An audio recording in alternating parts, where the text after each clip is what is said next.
Barracuda.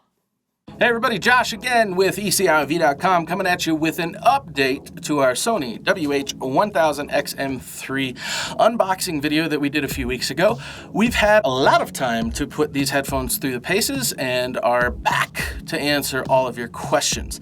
Again, these are the Sony WH-1000XM3.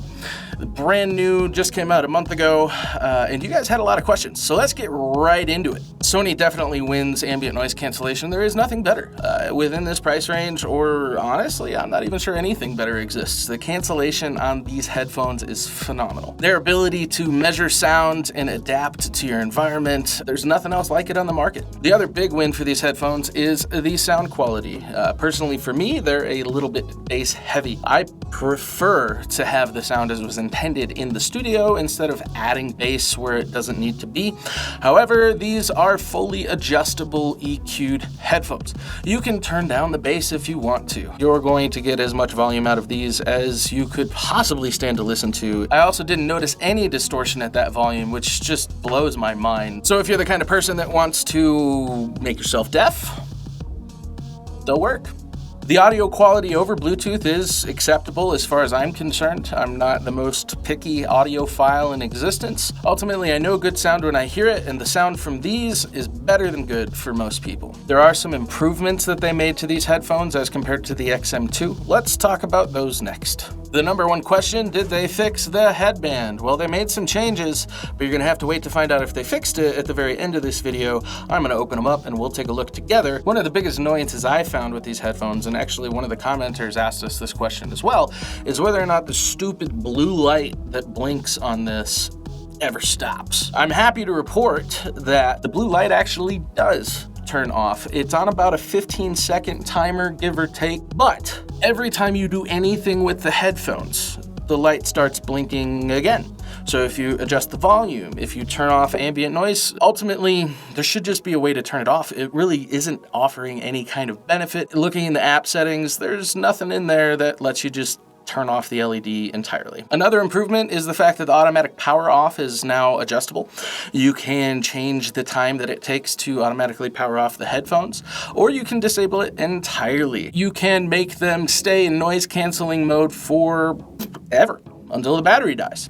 So that's a win. Unfortunately, I have to talk about the bad stuff too. Are they breathable? Do you sweat like crazy? Yeah, sure do. The next problem here is the overall mic quality. It's shockingly awful. I pulled up the voice memo app here on my phone, so I'm gonna actually record me talking live on the headphones through the voice memo app. We'll play it back in the edit so you can actually hear what the microphone is picking up and what the person on the other end of the phone call would hear as well. I am currently wearing the headphones now. I'm gonna hit the record button here. Recording now, there we go. All right, so this is me checking out the microphone on the Sony WH-1000XM3 headphones. And then we're gonna play it back for you. You're gonna hear me say all this stuff again, but actually in post. Let's stop that. And then I'm gonna come over here and hit the play button. Only I'm gonna hear it, but I'm gonna overdub what I hear for you on this video. Let's hit play. Now, there we go. All right, so this is me checking out the microphone on the Sony WH-1000XM3 headphones.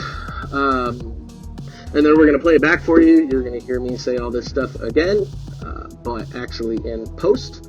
Let's stop. That is just terrible. How could you use this in any kind of a professional setting? I don't know. Sony, what are you doing with your microphone quality? The XM2 is bad, but you've had a whole year and then some to work on the XM3, and it's still terrible. I really can't explain it. I have no idea. As you can see now, I'm wearing different headphones. These are the Sennheiser PXC550. They are my everyday carry. Let's test out the microphone on this just to give you a comparison of what a good pair of headphones should sound like. This is me testing out the Sennheiser PXC550 voice memo recording. Again, the same thing as if you're talking to somebody on the phone. Let's go ahead and just stop it because that's plenty of time. And now through the power of editing, I'm going to overdub what that sounds like as I listen back to it here. Let's playing now. All right, we're recording.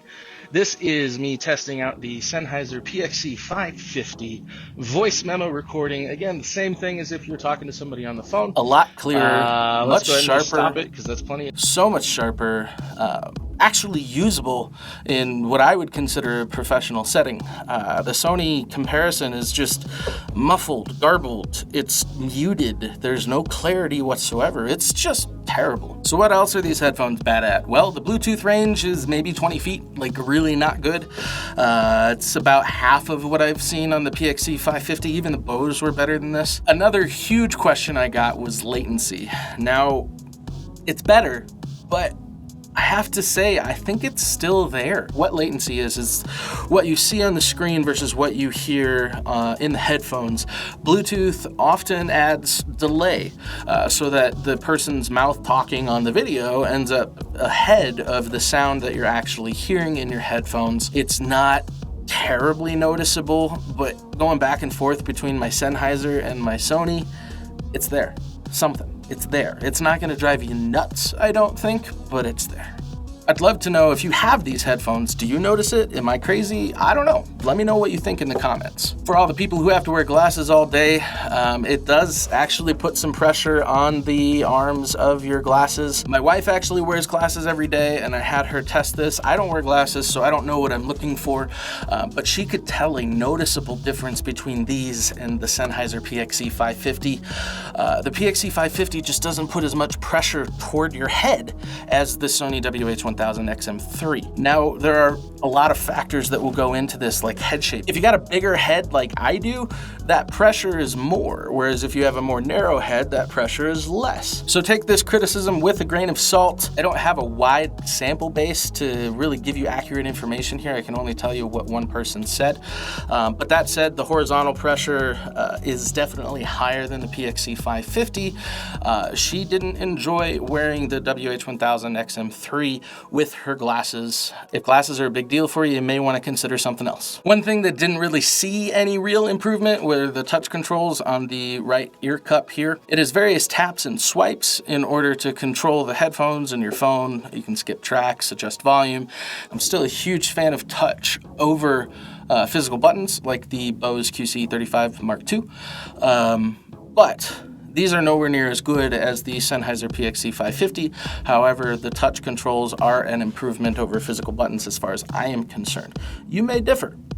Let me know in the comments. The last criticism I have here is still the quick charge feature, which is a new and improved version of just regular charging on these. If the battery dies and you plug it in for 5 minutes, you're gonna get several more hours of playtime, probably enough to finish the day and then some. But that still does not beat the experience of being able to use them while they're actually plugged in. You can't. If you plug these headphones in, the whole thing turns off. Bluetooth's off, ambient noise cancellations, everything is off. You cannot use them while they are plugged in. For me, that's a huge fail. So let's bust out the screwdriver and pull the band apart so that I can actually show you what the changes are between this and the previous generation. They used to crack like crazy right in here. There's a couple screws down here that you can see. Let me go ahead and get those pulled out here.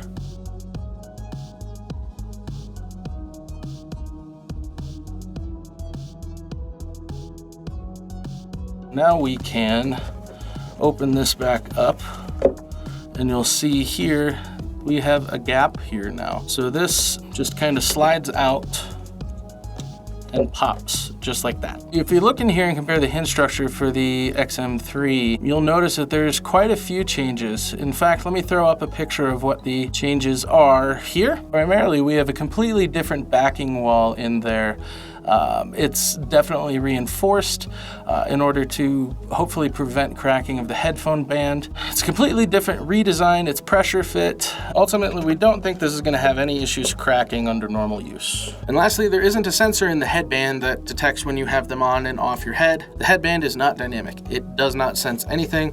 It's just there to hold it on your head. That's the end of this video. We're going to have a picture pop up right there. Click it. If you want to see the full comparison of the Sony WH-1000XM3 with the PXC550 from Sennheiser and the Bose QC35 Mark II, the video over here is our unboxing of the Sony WH-1000XM3. If you want to watch that, click it, hit the like button, hit the subscribe button, leave us a comment below, and we'll see you guys in the next one.